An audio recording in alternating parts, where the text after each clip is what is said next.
to count that. Right, here you go, folks. Thursday is another time slot, but today it's Wednesday morning. It's Tuesday night in the States, and it's because of this Tuesday night in the States that we now have Elise, and it's a good morning to Elise and a good evening to you in America. All right. Well, good morning, everybody in Australia, and good evening, everybody here in the US. I am very excited to have Tyler Kiwala and Aaron Kuhn from Journey to Truth podcast.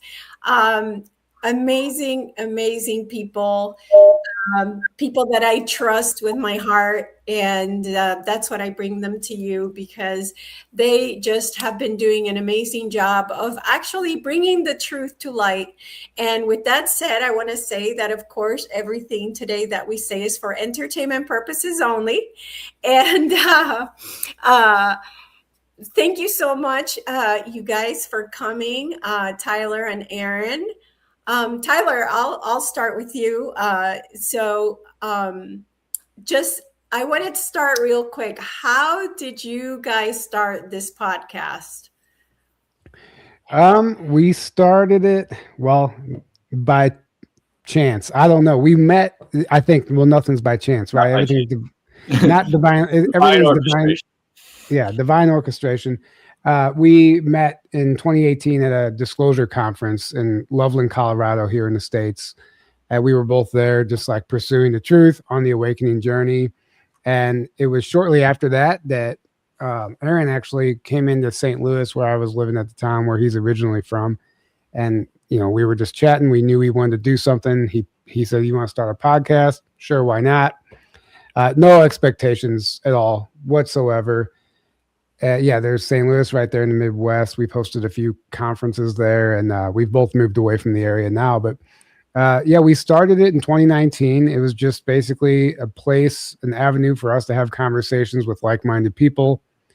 And it kind of just took off from there. And we started reaching out to people, asking them to come on and be guests. We had no idea what we were doing at all, no expectations. And it just turned into something that we never expected. We've done 4 conferences. We're on our 5th conference now. We've each written a book.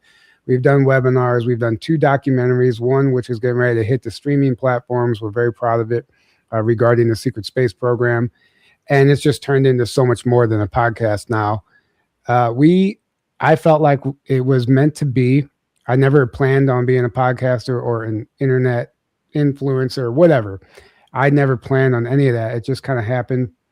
So we learned the hard way every step of the way, trial by fire. And, there was no plan. We were just following our hearts, pursuing our passion. And I think because we were doing that, the universe kind of took the wheel, and it led us down this amazing path that has been very rewarding, very difficult. It's a tough road, especially with all the censorship and, just the attacks. What we're doing is we're forcing people to think outside of the box with the information that we share. And unfortunately, that challenges belief systems. And, we get pushback from that. But that's all part of this. We're not trying to make anyone mad. We're just trying to help people think and see outside of what they were born into, right? The belief system and the program that we're all born into. And that's kind of where we are today with it. And we're going strong. We don't plan on stopping. It's become a full-time thing that we both do. And we're very proud of it. And I'll let Aaron, Elise, whatever, Aaron, if you want to piggyback off of that. Yeah. Well, Aaron, yes, tell us what you want to tell us about that. Yeah. I mean, he kind of, he said it. We met at a conference in Colorado. It was very synchronistic and divinely orchestrated how we even met there. And you don't meet everyone at a conference, right? You might meet 10% at most, if that, even of the people there. And I mean, there were 450 people at that conference. Mm-hmm. And we just happened to be, standing in a circle like you do, talking to people, and then everyone disperses. And I just happened to be standing right next to Tyler and his dad. He was there with his dad, actually. And they were about to go on their own little hike. And just because I was standing next to them, they're like, "Hey, you want to join us on our hike?" Yeah, sure. So on the hike, where are you from? St. Louis. Oh, we are too. No way. Total synchronicity. And I don't think that was an accident. I think that was orchestrated to happen. because then, like Tyler said, a few months later, we met up, and I had just like a friend put the idea of a podcast in my mind. Even though I was already wanting to do like a YouTube channel or something, I just, I hadn't done anything yet. And I was wanting to, I didn't know what, but I was like, yeah, like an audio I was just thinking audio podcast. Cause at that time, when you said podcast, most people meant audio only, right? Well, now it's like everyone's doing video and calling it a podcast. And that's how we started it. We're like, yeah, that sounds fun. Let's do it. And we started audio only, and then it quickly transformed into video with audio. And then it kind of just snowballed. Like Tyler said, it just very organically, like we weren't even trying to we were just having fun, and we were just following our bliss and following our passion and having fun. We didn't even think like, oh, we're gonna make a career out of this or it's going to be huge or anything like that. We were just literally having fun, and we wanted a platform just to talk about everything we wanted to talk about and to have on the people that we were excited about in the community or that we had met. And that's what we did. And we just stuck to, we stayed very consistent with doing it once a week. And I think that's a big reason why it was successful. It snowballed because we were very consistent with that, and we just kept going, and it just kept building. And now we're doing conferences and documentaries and writing books and all the rest of it. So it's really been an incredible journey.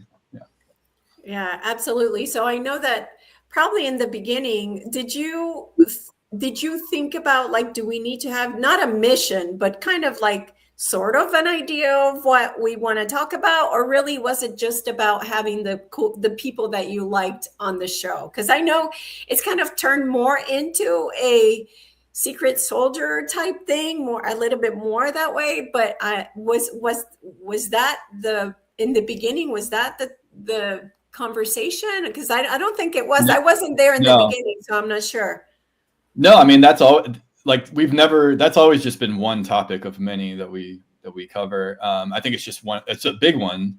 It's one that we're both very into, but we've never been a secret space program or super soldier show or anything like that. That's just one of a multitude of things that we talk about.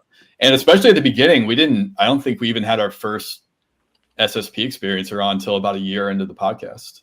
So, and for us to really get going on that topic. Yeah. And to piggyback off of that, what happened was it was always an interest of ours, but we were just talking about the Great Awakening in general, spirituality, alternative health, you name it. I really, UFOs, Bigfoot. I really, really wanted to cover the secret space program, but we weren't there yet. We were still building an audience. We weren't there yet.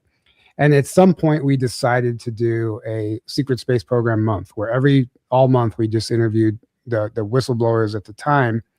And I feel like that kind of put us on the map. And that's why a lot of people like correlate us with that. And then our first conference was a secret space conference. It was all the whistleblowers combined in one room. And it kind of set us on this trajectory where, it just became something. I started having my own experiences, and we just really started reading these books and going down these rabbit holes, interviewing these people, and understood that this story wasn't being told properly. So that's why there's a heavy emphasis on that. And that's why we even decided to do the film that we did, because no one's out there covering it properly. There's a lot of people covering it. We think it gets misunderstood and made fun of a lot, but we decided to do this project as a voice of reason, a level-headed approach to this information without scaring people off and not jumping off the deep end right away, because a lot of it's hard to believe, especially if you don't have any foundation or background in understanding it. Yeah, absolutely. Absolutely. Wow. And Aaron, do you have anything else to say about that? Yeah. And that subject, to me is just like the deeper level of the UFO, of ufology, at least on like the more earth-based, I guess you could say, UFO subjects. It's just the deeper levels of what's going on is the way I look at it, but it's been kind of branded as the secret space program, but that's also kind of a misnomer, because it sounds like it's just one program when you say it that way, but there's many, many, many different secret programs or secret space programs. But that's just kind of an umbrella term that everyone now knows. So it's easy to just, use that and everyone knows what you're talking about, but it's a little bit of a misnomer. But to me, it's just the deeper level of what's going on. outside, more earth-based though, and a little bit more military-based generally, but because there's so much going on beyond that, that even that's like a very surface level if you want to take the grand scheme of what's really going on in reality and in the multiverse, right? And with the whole galactic information and everything, there's just so much there.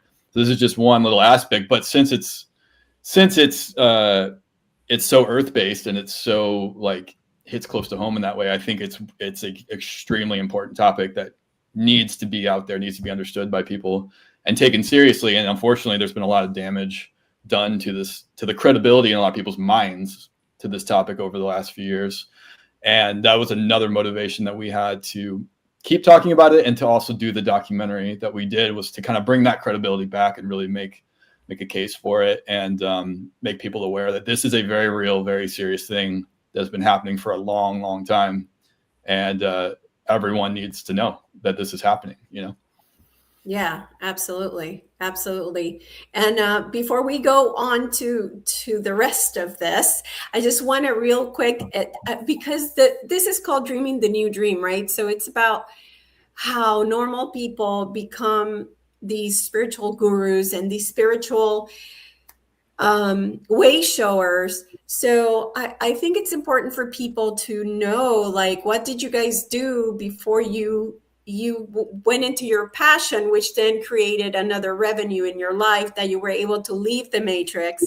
So if you guys can really quickly tell me, for our audience, what did you do before you were able to leave your job to do your passion? So what were you guys doing? I'll just keep this because these are both very long stories, right? If we tell the whole thing, but just in a nutshell, 2 minutes. 2 minutes. All right. In a nutshell, I graduated high school and I skipped college and went straight into the union, construction carpenters union. And I became a carpenter, and I stayed a carpenter for 15 years. The last 5 years or so of carpentry, I started going through my awakening. We started a podcast within that time frame, and I started realizing I no longer belong in this like 40-hour job, work week, matrix reality anymore. I'm meant for much bigger things, and I didn't have a plan. It was very scary. I quit and started doing this full time. We weren't making any money. It was just a pure leap of faith, knowing that I was following my heart. So there's really no secret recipe to like what we did, but I was a construction worker, carpenter, foreman, and I quit a very good paying job to pursue this, and it ended up being the best decision I ever made.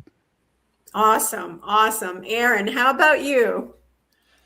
Well, what my passion always was music, and I'm a guitarist. Guitar is my main instrument. I can also play drums, and I played in various rock bands for over a 15-year period.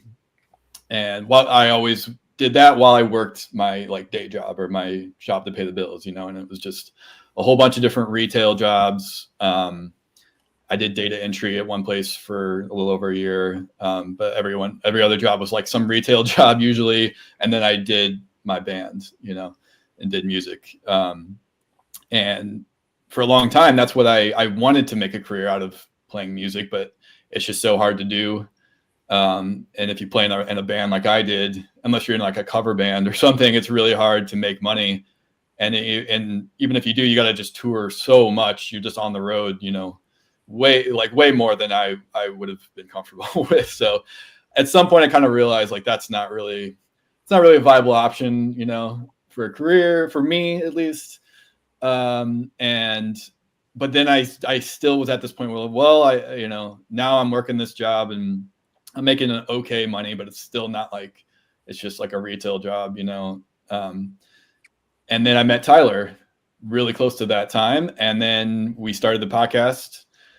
And again, though, we weren't even, I still wasn't thinking of this is going to be my new career. This is going to be my job, But it just kept building and building. And now it is. And it turned into that. And I think the universe kind of is just I kept following my inner guidance system, right? And following what the universe was here you go. Here's the next step. Okay, here's the next step. Okay, keep going.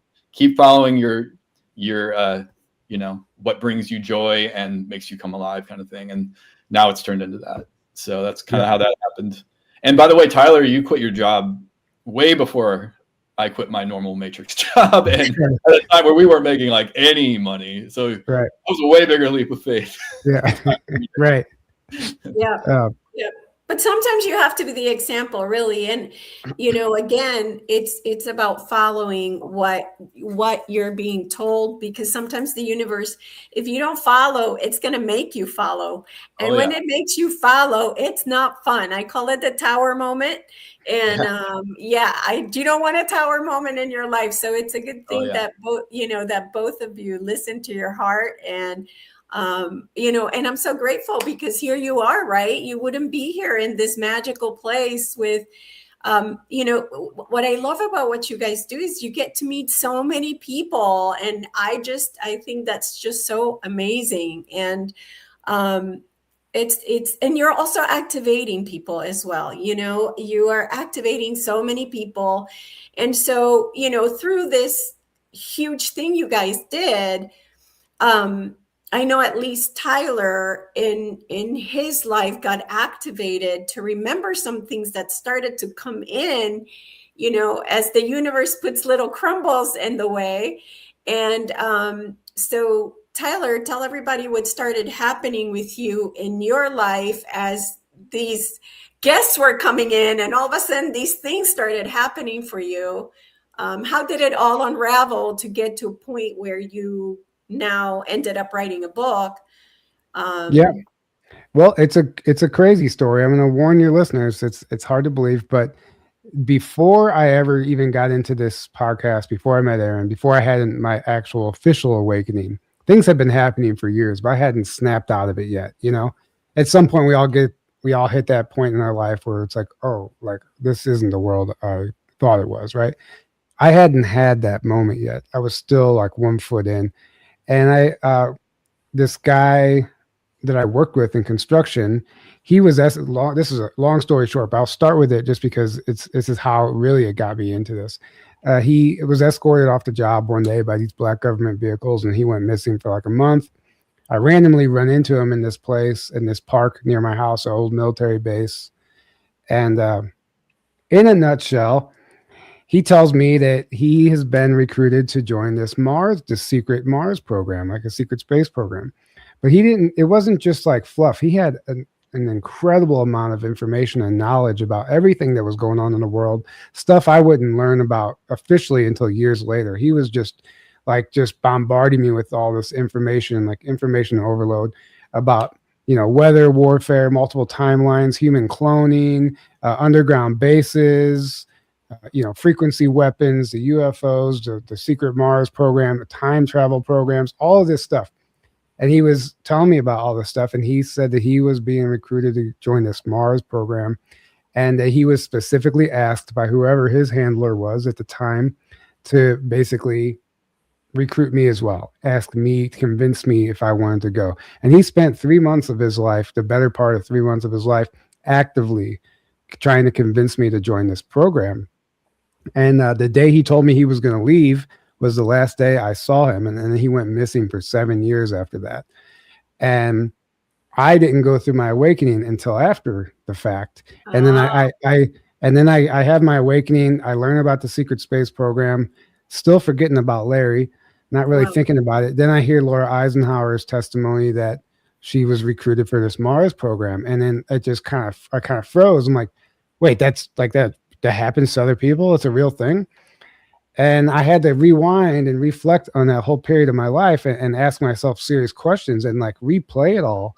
And I'm like, was that real? That wasn't just crazy. And, I skipped all the details, but it really put me on this path. Like, okay, why would that have happened to me? Why me? And that was the beginning of other stuff. I started having like UFO abductions and sleep paralysis and all this crazy stuff. And in inner earth encounters, like this wild stuff you would never ask for, you never thought would happen. And it was all happening. And I didn't understand why. A second recruitment attempt years later in 2021, 22, and to a different program, it's just a wild story. And I feel like on a higher level, I was all that stuff. I either set it up for myself or I was on this path so I can understand the reality and the depth of all of these subjects that we cover on our show, I now had a really deep understanding of all this stuff, and I didn't have to interview people as a skeptic anymore. Like I was like, oh, like that happened to me. Like I know this person's not lying, right? I wasn't super vocal about all of my stuff until years later, but I mean, it's a long story, and we'll be here all for days. It's funny because I thought that the people coming to the podcast were how you opened you started remembering things, but it sounds like the opposite. It sounds like what had happened in your life was really what brought the interest into, start the podcast. When Aaron says, let's do a podcast, and you're like, hell yeah, like I have so much, I know all this stuff. So that's interesting. Yeah, opposite. Yeah, the opposite. Yeah, absolutely. Yeah. And how about you, Aaron? Has there been anything like that with you and the podcast? Like, has there been any awakenings or anything that led you to write your book? Well, I've been wanting to write my book since before the podcast was even a thing. But I would definitely say, I've learned a lot and grown from doing the podcast quite a bit, but I had my awakening way back in 2012. And I had spent 5 years from then till 2017 not having anyone to talk to about this stuff at all. I grew up very Christian, and I kind of broke out of that box that year.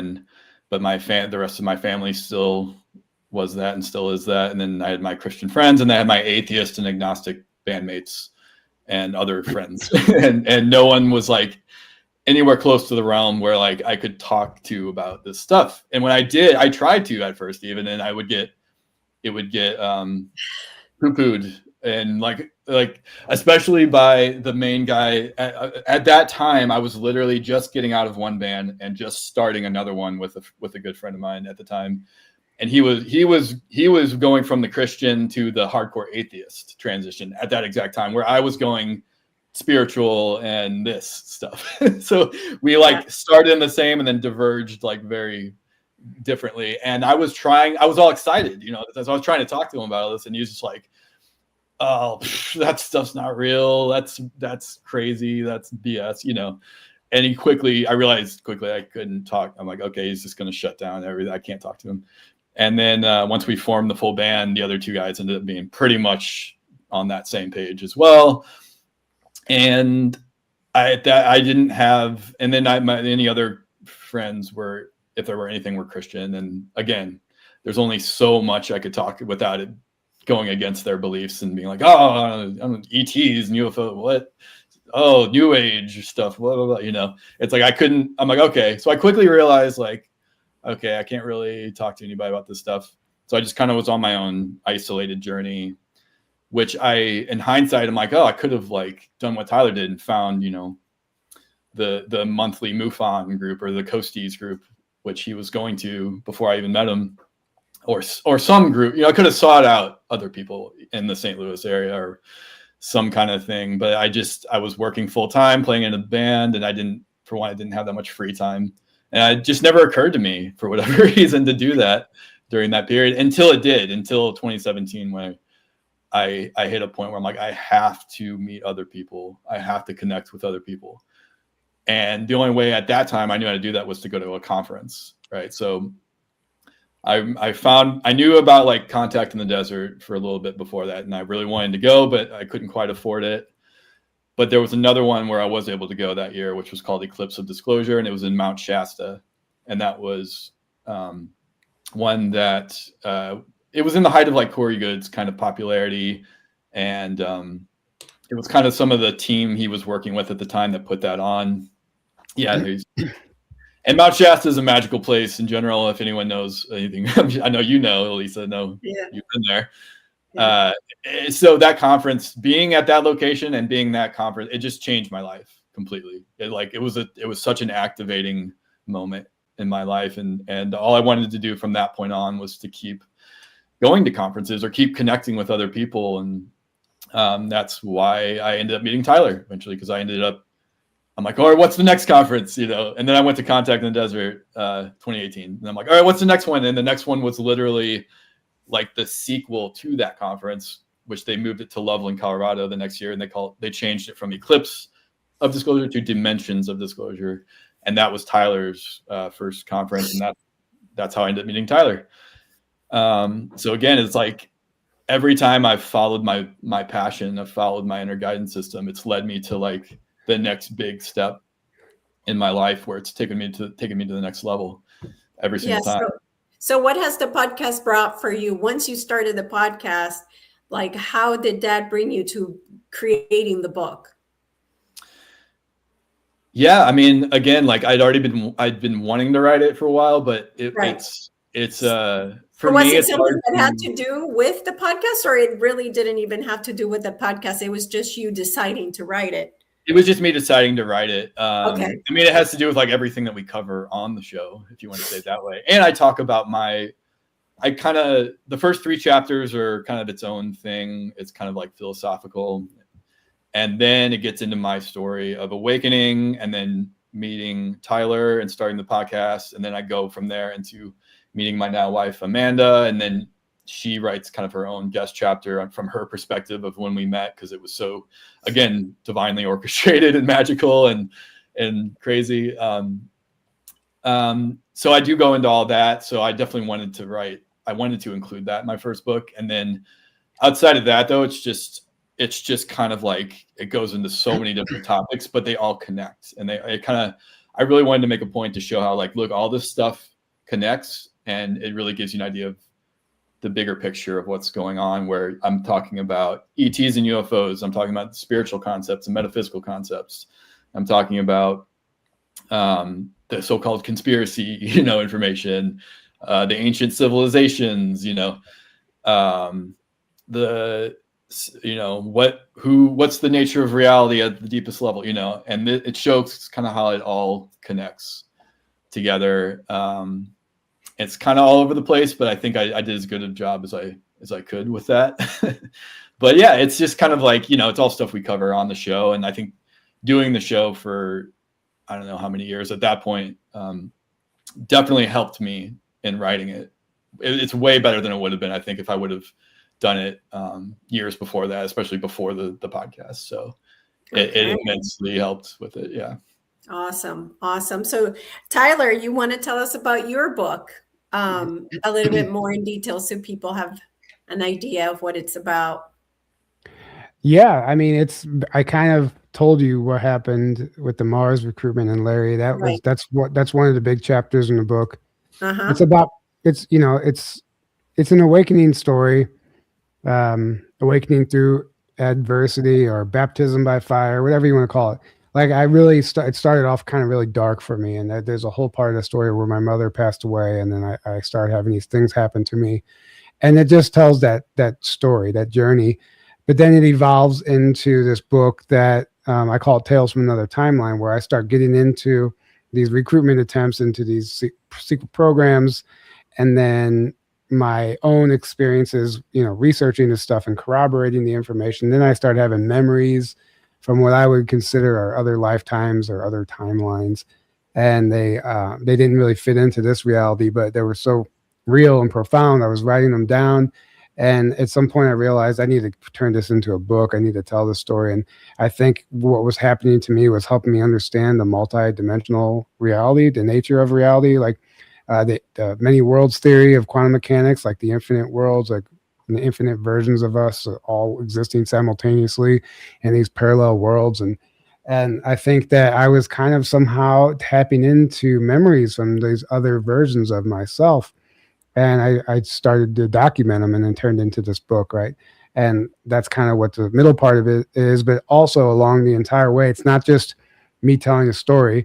It's like what I learned from it, but it's also providing corroborating research and kind of like the history of like time travel and certain other topics to really like build this foundation to support what I'm saying, and not just like, I'm not just saying this, like here's things that support that and corroborate it. And it really just turned into this whole thing.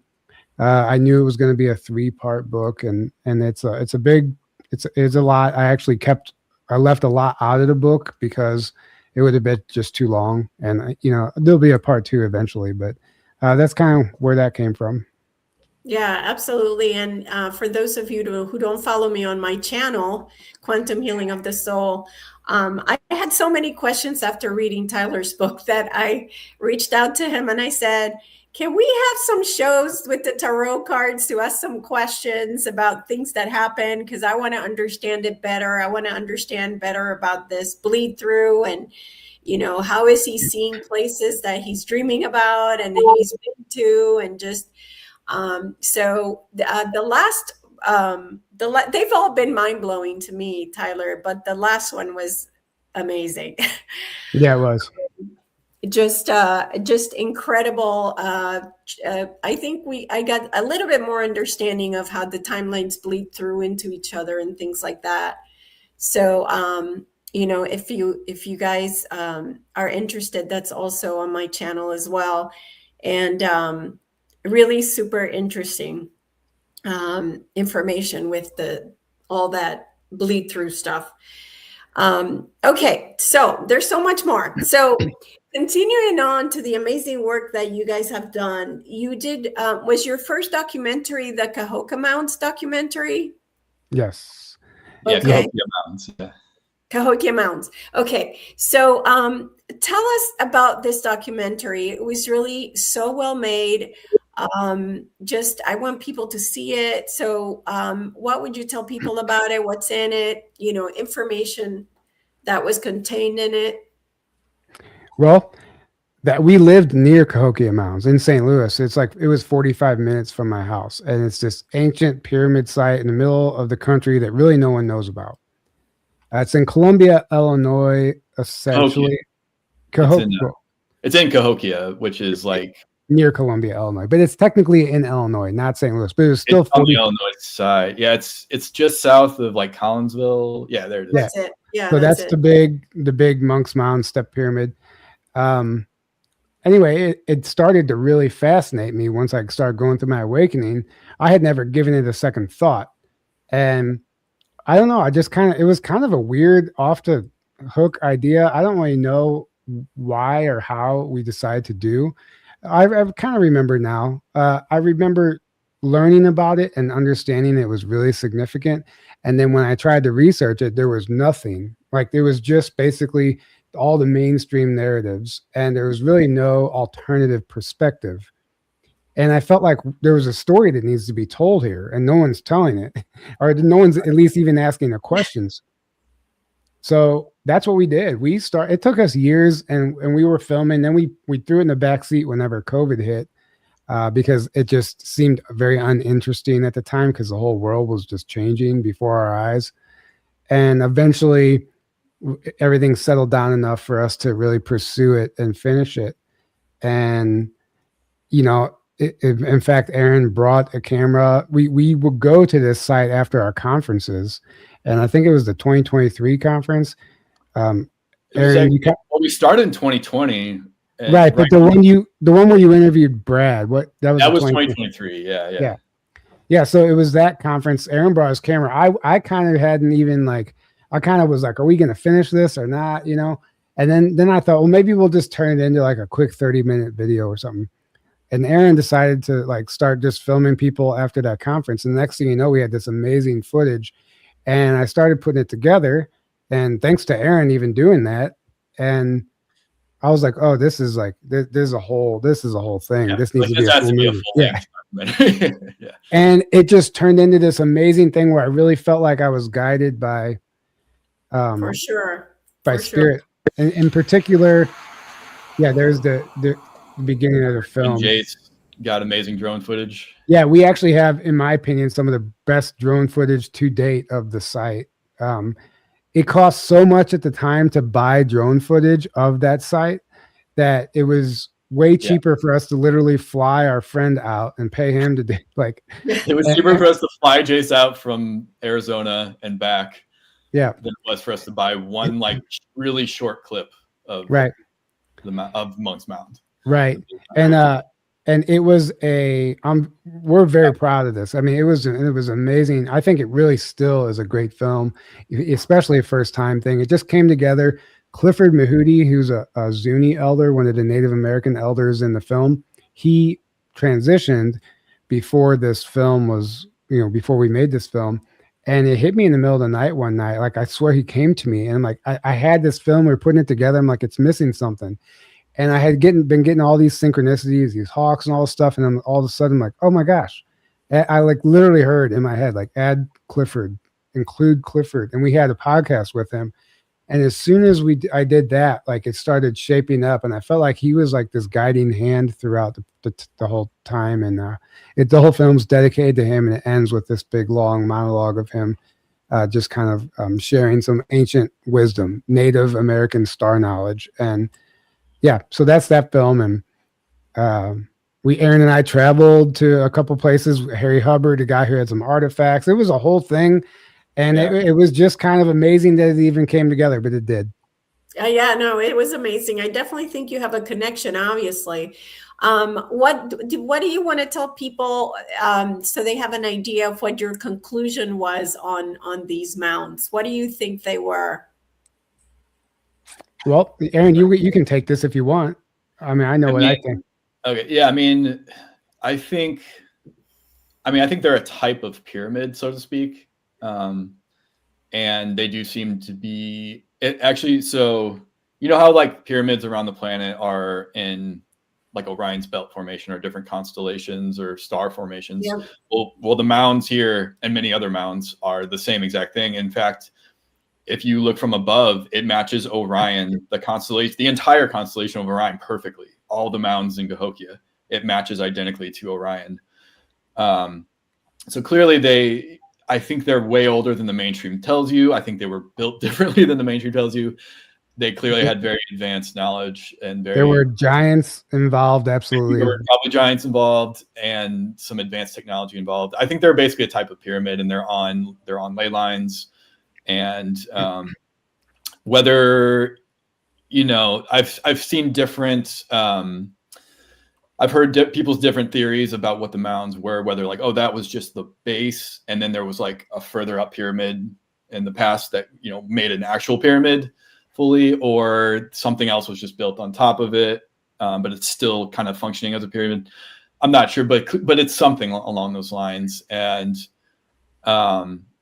there was a Birdman tablet found there a long time ago, which they have on display there at the site. And it's a bird being.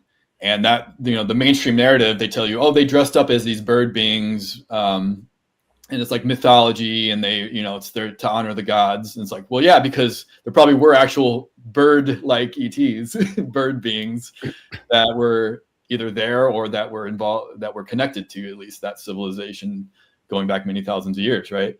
Yeah. So, and there's a lot of other evidence that, there's been some anomalous things found there, and just how it was built. Like Monk's Mound is the big one that you just showed on the screen earlier, but there's many, many, many other smaller ones, but that's the big one. That's the impressive one, which the base of Monk's Mound is bigger than the base of the Great Pyramid. So that gives you an idea of how big Monk's Mound is.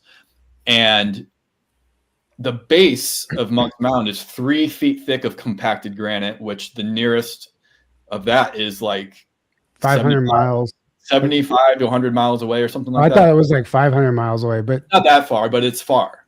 It's far enough that it's like, okay, and that's a lot of granite. It's all compacted, so super thick.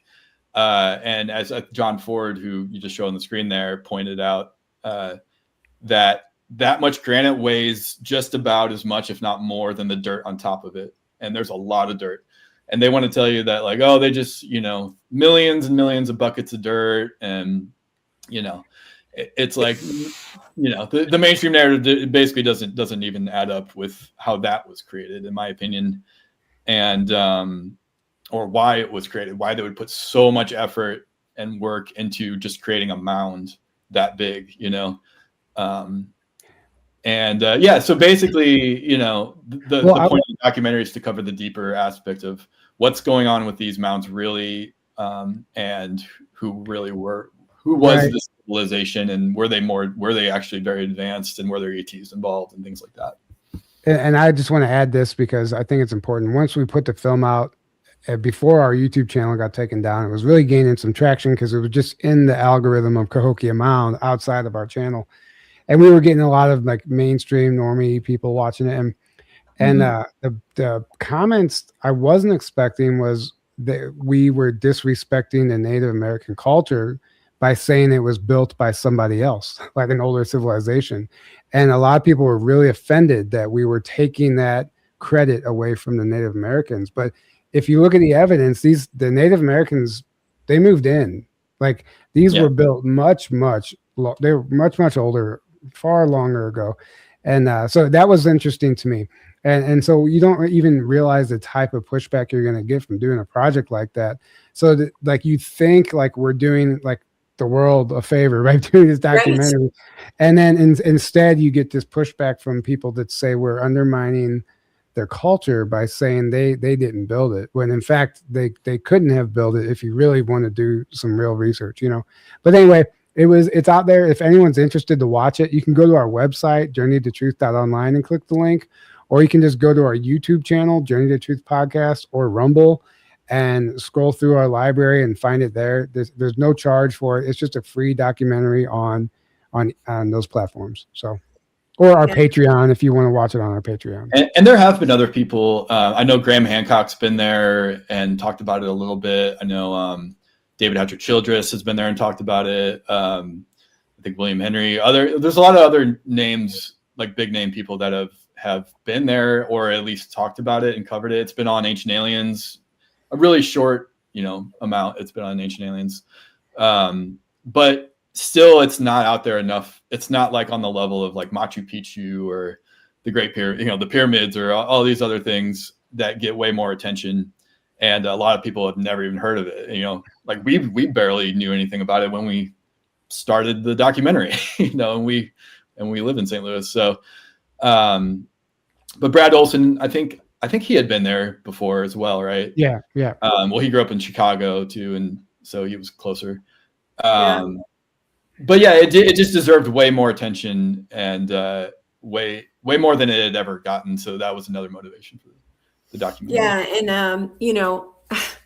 I don't know if you guys realize this, but you guys are putting this out there with the effort that it took to create this for free. You guys are putting this out there for free. Like, this is the type of people that you are. Like, it speaks volumes to what you do and how amazing you are. I mean, that, Tyler, you and your dad went and cleaned the park that was out there for the people that were in, part of this, the Cahokia Mounds or whatever. And the park was completely abandoned. You and your dad went and cleaned it up. I mean, just, you guys are real heroes in my mind, because you really, your true heart is in getting the truth out there, and so thank you so much for that work, and just, wow, it's just amazing. So thank you so much. It's so appreciated. Yeah, thank you. Thank you. Yeah, it's our pleasure. Thank you so much for saying that. Yeah, absolutely. And I know that the universe is going to pay you in, right, 1,000-fold. So, it's. If you want to get into something cool too. Oh, if you want to pull that map back up, is that possible? That map you just had? Which one? Oh, the map. The one you just had, that one. Then zoom out slightly. Zoom out a little bit, a little more. See that horseshoe shaped lake right there in the middle? Yeah. Okay, so they call that Horseshoe Lake, and they say this is just trying to show you how they make these stories up. They say that's a man-made borrow pit, and all the dirt from Horseshoe Lake is what they used to make the mounds. But that's a bullshit story. Literally, what happened was, it doesn't take much research at all. Horseshoe Lake was once part of the Mississippi River, the main river that you see there. And after a big earthquake in the 1800s, or whenever that big earthquake was, the river started running backwards, and it just kind of reshaped the landscape. That part of the Mississippi River was cut off from the rest of it. So if you zoom back in on that horseshoe, that was actually part of the Mississippi River at one point. And it's a natural part of the natural riverbed, and the Cahokia Mound site is right on the side of that. So it makes sense that they would settle there. Yeah. And not, but what they try to tell you in the museum is that that's a man-made lake, and that's what they call a borrow pit, where they got all the dirt to build these mounds, and it's literally a bullshit story. It's not. It's just, but that's the type of stuff that you learn at these historical sites, that they're making stuff up to hide the true history of everything, and rely on the fact that the average person isn't going to go research that Horseshoe Lake once was a branch of the Mississippi River, So it's just stuff like that where the evidence is there. We're not just crazy conspiracy theorists, right? Yeah, no, absolutely. And there's actually some pyramids they just found in Kentucky. Have you heard about this? Have you seen the videos? I have actually, like a step pyramid. Yeah, that's fascinating. Yeah. I haven't looked into it much yet, though. Yeah, in Kentucky, they just found. Well, they just found them, right? Found them. But I think they look like the ones in Guatemala, in Tikal. I've been there. So they look kind of like those. So those are the Mayas. So it's possible that the Mayas were all the way up here. So something that's definitely something to watch out for. And something else that I would love for you guys to also check out if you ever do. I've been to the mountains in Bosnia, the Bosnian pyramids. Nice. And those pyramids connect straight to the Pleiades. There's 7 pyramids. Yep. And also there's been a lot of cover up. I actually, when I went there, I went there before I went to Egypt. And when I saw the pyramid in Egypt, I thought it was a joke because it was so small compared to the one in Bosnia. And it is just mind blowing because they have tunnels in the Bosnia one. And if you go into the tunnels, people are getting healed just from sitting in that energy. So it's just mind blowing. The Bosnian pyramids are mind blowing. Also, right? Yeah, we both really want to go to the Bosnian. We haven't been yet, but we have a bunch of friends that have been there, and those are incredible. And it's funny because they're not officially recognized as pyramids, but when you study them or go there, it's obvious, right? It's obvious, and they're huge, massive, bigger than the Great Pyramid. I believe, right? It's like 10 times as big, bigger. Way bigger.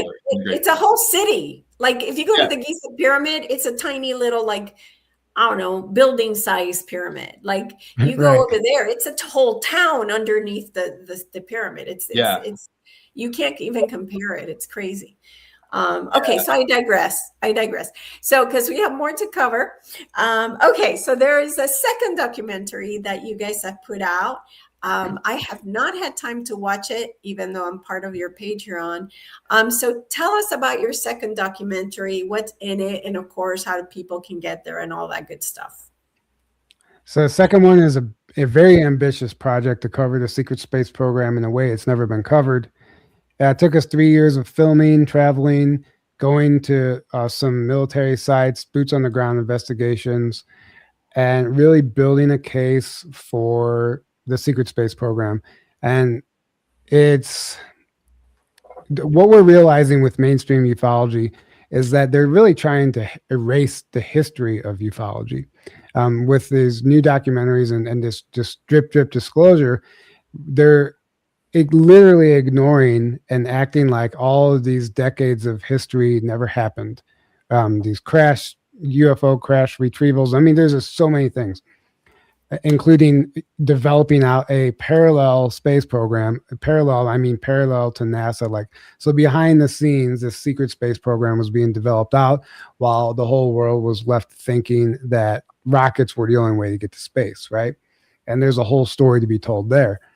So, there's been guys all the way back from the 60s, 50s and 60s, and we put this evidence in the documentary about them. Absolutely, our military are the deepest levels of our military and government knowing about the bases on the moon, and in fact going there. And there's a whole history going back to the late and early 1940s, late 30s in Germany, where they started developing out the secret space program, and they were on the moon before us. And it sounds crazy, but it's really not once you get into the information. And what the more you start looking into it, there's all these old timers talking about these bases on the moon, and then you have people talking about us developing the U.S. Navy developing bases up there. So there's really something happening with that already. And then you have this whole these new whistleblowers coming out claiming that they've been brought into these programs and stuff. So it's really trying to rebuild the history of ufology in this secret space program and let people know, like, this isn't something new that people just started talking about in the 2000s. Like, this is old stuff that you don't see these interviews anymore because they don't want you to see them. So it's a compilation. What, Aaron? I mean, cut you off. It's especially not only coming from one individual, which there's this narrative or this mindset out there that, and understandably, because this individual kind of popularized the subject in a large way and was many people's introduction to it. It was my introduction to the topic. But then I did more research from that point and realized, there were SSP experiencers blowing the whistle on this years before this guy, and other insiders that have blown the whistle on aspects of this decades before, and other information that points to it. So I quickly realized, like, oh, this is way more than this one individual. But many people thought it all came from this one guy, and then because of his behavior and certain things about him, they thought that discredited the whole topic, because they thought it all came from this guy. And, oh, everyone else who's talking about this must have just got it from this guy, or they're just stealing that information and repeating it. And it didn't help that individual claimed that very often. But it's a real shame, because it's you don't even have to talk about that guy at all, and there's mountains and mountains and mountains of information and all of it there, and that's what we cover in the documentary. Okay. And we primarily focused on. So it's a hard story to believe. So we kind of build this foundation of these people have been talking about these programs for quite some time now, and not just random people, very credible people, right? And then we get into how people are brought into the programs out of the gifted and talented programs, or the TAG programs through elementary school, these special abilities programs. And this is kind of like a recruitment process, and they target children throughout their whole life, and then they're like brought into these programs, and there's a whole mind wipe, part of this, and technologies like time travel and stuff, which there is a real history there for all that stuff, and it's starting to come out. And if you don't believe in time travel, just go on the Epstein files on the Department of Justice website and type in time travel, because they've been discussing it for decades, and developing it for decades. But it really builds a story, and we wanted to focus on the whistleblowers coming out now that are have military credentials, that have been in the military. So the film focuses on all these people that were in the Air Force, the Navy, the Army, and they all have experiences directly being recruited or volunteering for these programs out of the military. So these aren't we're not interviewing like random people with random memories like myself. I don't have military background or anything. There's nothing wrong with that. And that's, no, there's any of those people are very legit as well. Nothing wrong with that, but we're trying to reach the skeptics here. And unfortunately, as much as possible. Ground it as much as possible. So unfortunately, people still out there, they'll listen to the guy in the white lab coat or the guy in the military uniform over the average Joe, So that was important to me to put the military behind this. The only person in the film that doesn't have a military background is Tony Rodriguez, but in his case, he has some of the most, I would say, smoking gun evidence, compelling evidence of what we're actually talking about here. So it's this ambitious project that really dovetails everything together in 2 hours, and that doesn't even do the subject justice. Honestly, it could have been 8 hours. And this one's not going to be free. This one took a lot more money, a lot more time, a lot more effort, and a lot more research. And it just took everything we had. And in fact, making this documentary was really, there was a lot of pushback for this one. The Cahokia Mountains one, we just did it. This one really came with some pushback and just some wild shit. Like, people didn't want this information out there. And it's available now on our Patreon for purchase until it hits the streaming platforms. which is on its way there, but that time frame is out of our hands. So, and yeah, and we flew all over the country to get a lot of the people that are in the film. We had to fly to them to get them on film. So that, it was a lot of time, energy, and money put into this one, and we really wanted to make it as well done and as just as good as it could possibly be. So we put a lot into this one, and that's the reason this one is not just a free, because we wanted to do it as professionally as possible this time, and but also get it out, cast a wide net and get it out to the world in as big of a way as possible.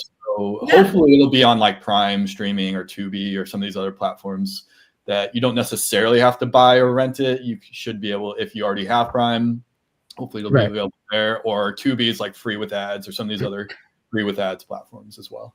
Right. Yeah, well, you guys need to get paid for the work that you do, and it's not expected for you guys to give it for free. So I'm going to say you guys are worthy of charging. Yeah, and that's why we did. Yeah. So, yeah, absolutely. You've done enough for free. I mean, even your patron is $5. Come on, right? So you guys have done enough. And it's time to pat yourself in the back and really say, now it's our time. We've given enough, we've bled enough, and it's time for us to reap the rewards and really allow the universe to provide, right, for all that we've done. And so, Thank you. Yeah, that's why we released it on our Patreon for $15 now, because we have control over that, luckily, and didn't have to jump through any hoops for that. We already had our Patreon. We were like, well, let's just release it there. So you can currently buy it on our Patreon for $14.99. You don't even have to sign up to our Patreon to buy it. You can just buy it, but you have to go to our Patreon to buy it. But in the next, hopefully, month or two-ish, it should be available on a lot of other platforms, including Amazon.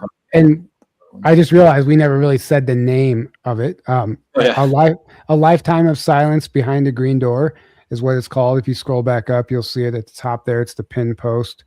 Down a little bit, right there. Lifetime of Silence Behind a Green Door, and a case for the secret space program. And that title comes from an actual military patch that says that on the patch. And I just realized I said in US dollars, so it's 25 Australian dollars apparently. Oh yeah, he's looking at it from Australia. Yeah, it's $14.99 US dollars, 25 Australian. Okay.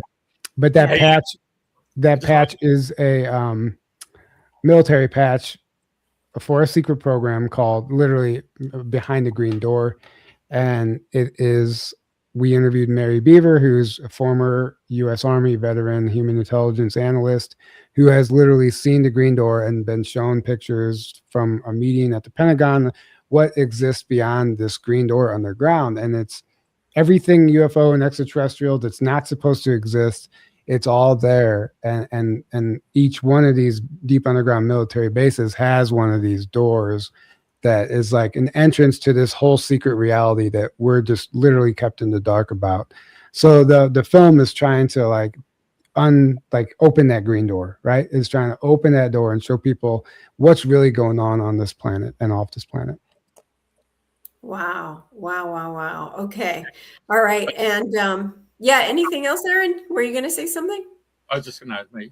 Hey, I just want to prove to you guys that there is time travel, because I actually met Al Billick. Oh, yeah, nice. That's awesome. He came to Brisbane back in '84. And, wow.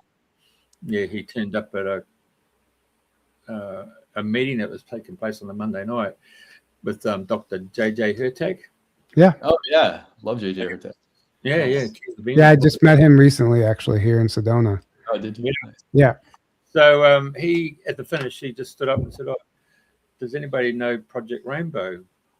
And of course, most did. And then as a result, he said, could we book this for tomorrow night? I'd like to give you a presentation. Oh, yeah, we all turned up the next night. And it was a bloody amazing story, wasn't it? About Project Rainbow, that's Project, that's the USS Eldridge, the Philadelphia experiment. Yeah.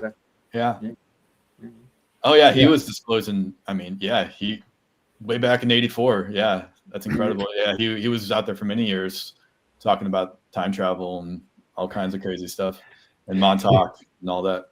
Yeah. Yeah. In fact, well, go ahead, Jeffrey. I don't mean to cut you off. No, it's okay. I was going to say, in fact, so there's getting into Philadelphia Experiment or Project Rainbow, what its actual project name was. There is a guy I met here in Sedona. He lives not far from me. He's a quantum physicist. He's like 80-something years old, and he worked about 40 years in the shadow government. That seems to be what these guys do. They do 40-year stints. He was brought in from the Air Force at a young age because of his test scores and other abilities that he had. And he told me this was a very by accident chance meeting, right? I didn't know I was going to be meeting this guy. He told me that he was brought into the private sector, into this secret program, specifically brought in on Project Rainbow, the Philadelphia Experiment, to help figure out why this, to perfect this technology. Because, you know, the original jump, the people they got stuck into the walls. They were like, so that, you know, because you dematerialize basically.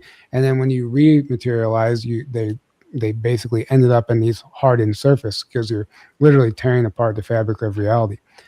They brought him to help figure out, okay, why was this happening? And he told me what they came to the conclusion was they had the technology right, but they lacked a psychic navigator, or a remote viewer. We call it a psychic navigator. So if you don't know where you're going, you could easily end up inside of a solid object, which is what happened. So they haphazardly turned this technology on, according to him, and that's how these guys ended up getting stuck in the wall. And he said that the technology that he saw when he was brought into the program, and he won't do an interview, by the way. I really tried. Yeah, he won't. He said the technology he saw when he was brought into the program was the size of a room, like a bedroom or something, right? It was a big device that took up a whole room. He said by the time he left the program, it was the size of a credit card or a cell phone. And he said what he called it was a dimensional shift technology. So it allows anybody that has the device now, he said an individual can use it. A person can use it, a craft can use it, a building can use it. And he said you can dimensionally shift anything. So what it does is it puts it out of phase. So it's still there, but it's existing now in another frequency, and you can no longer see it. And in fact, like this is how he said that a lot of our spacecraft travel. Basically, it's like a flip of a switch now, the technology by the time he left. They're not actually cloaking themselves. They're actually traveling out of phase. So they're traveling in another dimension whenever they take off, is what he explained to me. And there's a whole bunch of stuff he shared with me. It was absolutely fascinating. But he was the only guy I've ever talked to that personally. I mean, I know there's other people that have been involved, but he's the only one I've ever talked to that personally worked on the technology for the Philadelphia Experiment or Project Rainbow. Wow, that's mind blowing. That is such. You couldn't bring him into your show. Wow. We wanted so bad to bring him on the show. Well, he told me that he was told that if he ever did an interview, that the person with the footage wouldn't make it across the street alive if they did. And I think they're just scaring him into not talking, but he doesn't want to put anyone at risk. So that's why that was his reason why he didn't want me to film it. But he would tell me things, but I just had to remember it. Right. Exactly.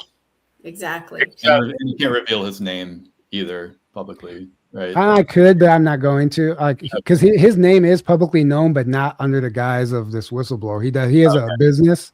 He has a business, and I don't want to jeopardize. He probably doesn't want you to either, I'm assuming.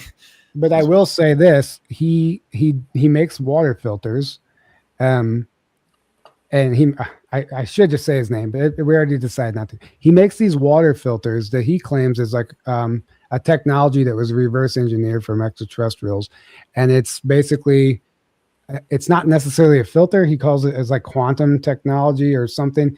It's basically all sacred geometry and acoustics, and when the water passes through this, it's like perfectly harmonized on the other side, and it's like the best possible water you can possibly get. He said this is what they use like in the underground bases and stuff. So they have the cleanest water. We on the surface are drinking this polluted tap water, but this is the device that the military uses on their bases and stuff. He sells it on a website, and it's not cheap. You can get a whole home device or individual ones for your shower. And but it's so this is a public thing. Like I could buy this. Yeah, you could buy it. Yeah, it's yeah, I can send it to you. Exactly. You're gonna have to let me know. The first time hearing about this. Yeah. Yeah. So he claims it's absolutely his whole house is wild. He's a quantum physicist. Like his house is like a lab, right? And he claims that it's reverse engineered technologies. It's not just your standard water filter. He even had screens on his house. He was trying to tell me about the dimensional aspect and like astral entities and all this stuff. And he has screens on his house that are state-of-the-art military grade screens that he said ghosts can't pass through. Like entities can't even pass. It's like his whole house is this dimensional barrier. Even what he painted his walls with and everything, because he understands like this spiritual war. And so he has his whole house fortified so nothing can get in. And he claimed to me that he has a UFO somewhere on like not UFO, a flying saucer that was gifted to him from one of the ET groups that we work with, the military works with. It was gifted to him, and it's somewhere on his property here, not far. In the event that he would ever need it, there's allegedly a craft here parked somewhere nearby. So somewhere just outside of Sedona. Yeah. So and just wild stuff, and I could go on and on about this guy, what he shared with me, but Wow. Well, since I have you guys here, I wanted to ask you real quick, because you know the whole story with Corey Good. You know that he had come out and said, I made everything up. It's all a lie, because he was in Gaia. Yeah. So he had a lot of information, and I think it was called Cosmic Disclosure. Was it? Yeah. Cosmic Disclosure. Still a show. Emery Smith now hosts it on Gaia. Okay. So after, I don't know who I was talking to, and they said, he said that because his family was threatened. And I heard that as well. Yeah. It's very likely. So what do you guys think about that? Because that is a possibility. Oh yeah. Yeah. So so what actually happened is his deposition got leaked. And one of his many lawsuits that mostly were started by him, I believe. But that's the thing, were they? Because that's the thing. When you're getting framed, it's going to look like it's all your fault. But at the end of the day, it's all being done. According to him, they were. Yeah, according to him, he started them. I'm suing this. I'm suing. Yeah, he was very proud of telling people. He was Sue happy, and that's from his own mouth. So. But I'm not sure. Was this the Gaia? I think it was the Gaia lawsuit. I'm not sure on that though. But the deposition got leaked by some other people that used to work closely with him, and so against his will. And in the deposition, I do think at least he was saying that just to win the lawsuit, because he realized, well, I can't say, if I don't say I made it up, they're just going to throw this out, because you can't own information that's publicly just an experience that anyone can have, right? So he kind of realized, okay, I have to say I didn't really go to space, I made it up, and it's my IP, and therefore hopefully I have a chance of winning this. But it's also very possible, like you said, and I've heard other people say that as at least a theory, that they're like, oh, I think he was threatened. I'm like, yeah, that's highly possible as well. Or it's possible that in the programs that he was in, I do think he was in the programs, by the way. Yeah, absolutely. For sure. Me absolutely. Too. Well, 100%. I will. His behavior going down after he got popular started becoming not great, in my opinion. Right. But I do think he was a legit experiencer, 100%. I think it's possible in the programs that whatever they did to him, they could have programmed him or messed with him or threatened him there, or who knows what could have happened, right? To where it led him to, it's kind of like the perfect setup, right? You get this guy out there, becomes the big guy, almost everyone's introduction to the topic, and then you tear him down, and then you discredit the whole topic with him, like throw the baby out the bathwater. And that's exactly what happened, unfortunately. And that's what we're trying to kind of undo, that damage, to be like, guys, look, this is real. This is a very real thing, very real stuff going on here. It's not all coming from this one guy, whether you like him or not, whatever you want to think about him. it's still important to realize it's not all coming from this guy, right? He was just one experience. Well, I was wondering if it could be true that he did get framed. So, Tyler, what did you think? I don't think he got framed. I think he was used. I think so. There's no reason to kill a whistleblower anymore. You just basically if you're in the programs, they still got you, especially if you haven't done the healing work to break out of it. It backfires to kill him. Mind control is the name of the game. So, in my opinion, he had a handler, which he was openly talking about these people that were giving him information and these briefings and updates. And then at one point, he kind of stopped getting updates, and he even was vocal about it publicly. He kind of had like withdrawals from it. He was really like feeling like he was left out, and he was like really wanted in on these briefings. And that's when they get him. So then they just, okay, well, this guy is desperate. He just wants to be in the spotlight. We're going to just tell him whatever the hell we want. And then they start feeding him all this shit. And then listen, you're the only one. No, everyone else is fake. Mm-hmm. Trust us. Everyone else is fake. You're the only one, Corey. And sue those people. Yeah. So what they're all stealing your information. They're stealing your So what happens is they literally manipulate an individual to self-sabotage their own testimony, and they're giving him bad advice on purpose. And I think it was systematic. There's no reason to kill a whistleblower. You just mind control them to self-sabotage. And we see that over and over again with a lot of these people. And then now they're doing all of this horrible stuff that they think is a good idea for some reason, and it just makes the whole subject look terrible. Going to the court case, I talked to a lawyer at the time who reached out to us when the whole deposition got leaked, and she goes, "I just want you to understand, if you're claiming something as your intellectual property, if you have to, it can only be your intellectual property if you made it up." She said the only way he wins the lawsuit for it to be intellectual property is to say under oath that he made it all up. And so he knew that. And he knew that. So he was lying under oath, saying, I made it all up. I own it because he was money hungry. He thought he could win like millions of dollars from this lawsuit, and it backfired. So but the only way you can win an IP lawsuit is to say you made it up. So okay. But then he immediately went on, and this is where he shot himself in the foot. I follow him on X, and he immediately went on X afterwards and saying, he little backpedaled the whole thing and said, I didn't make it up. Basically, I had to say that, blah, blah, blah. Like, it's all true. I stand by everything. So he even said that on X himself. Yeah. No, yeah, he said it. I didn't even know that. I just assumed he. Oh, yeah. No, he came out. He came out right away defending his testimony. It's like no, it's all real. Like, wow. And that's what happens when people are under control. They're not really acting of their own volition. And we're talking about sociopaths, and I don't mean in a rude way. I just mean like whenever somebody's brain has been fractured and compartmentalized, one part of that, one version of them doesn't remember what the other one said or did. And so you have these conflicting personalities within one person, and this is literally how they control people and self-sabotage an entire subject. They knew the secret space program information was coming out no matter what. They have looking glass technology, timeline technology. So what they do is get ahead of the game, and they set someone up like Corey to just damage the whole thing and muddy the waters. And then now it's all out there from everyone else. But the biggest guy came out and openly said that he lied and made it all up because he was greedy and hungry for some cash and ego. And that's what we're looking at. And I don't care what people say or if this even gets us, flack. That's in my opinion what happened.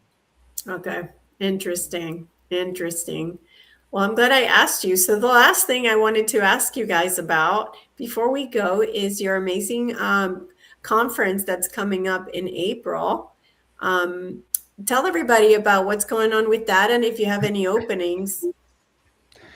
There it is, right there. Journey to the Big Island. So this is exactly what it looks like. It's a vacation conference. It's not just a vacation. There's going to be amazing speakers. We're going to be doing some activations and some work. But what I wanted to do personally was take a break from all of the darker information and the secret space programs and all that stuff, and really lighten things up. And it is a whole lighthearted approach, boots on the ground, get in the water, swim with some dolphins, go to these ancient sacred sites, volcanoes, beach, sun, Hawaii, all of it. A very activating, lighthearted, amazing conference. And that's what this is.